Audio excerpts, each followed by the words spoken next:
As jy sit daar net en praat oor waar jy wil wees oor 5 jaar, net 5 kort jaar. Meestal beteken dit waar jy gaan eindig, wie jy gaan wees en of het liefde sal wees. Sal jy jouself beter saam gekry as nou? Dis alles reg, ja dis oké, maar regtig in die groot prentjie van die lewe. As jy begin staan na die dekades waar jy eendag gaan eindig, laat dit jou regtig gaan en vra, wat gaan hulle oor my sê as ek net die cern word?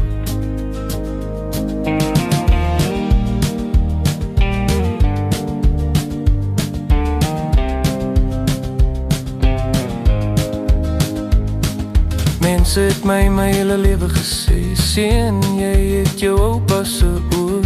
Ek het nooit geweet wat dit beteken nie, tot ek diep daarin gekyk het. Hoe langer ek leef, hoe meer ontdek ek, hulle het nooit van kleur gepraat nie. Dis alles gegaan oor wie ek gaan word.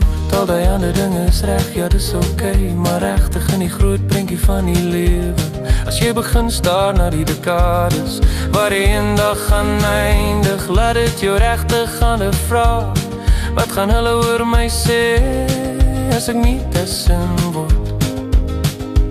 Sal hulle sê ek was goed? Sal hulle sê ek was vriendelik? Sal hulle sê ek het nooit 'n vriend agtergelaat nie? Sal hulle sê ek het hier gehad, deur hel of hoogwater, dat ek getrou was as man en vader? Sal hulle sê ek was dapper, dat ek my grond gehou het, dat ek meer gevoel gehad het vir die wat die wêreld laat val het? Ek wil nou regtig so wees, ek wil nou regtig so wees. Al ander dinge is reg, ja dis oké, maar regtig in die groot prentjie van die lewe. As jy begin staar na die dekades waar ek eendag gaan eindig, waar dit jou regtig gaan en vra, wat gaan hulle oor my sê as ek nie piesin word?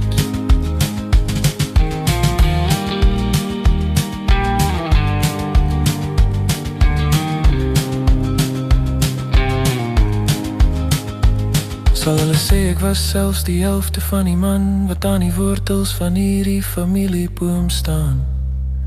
Wat gaan hulle sê oor my? Ek hoop daar's geen vraag nie, wanneer ek nu piesin is.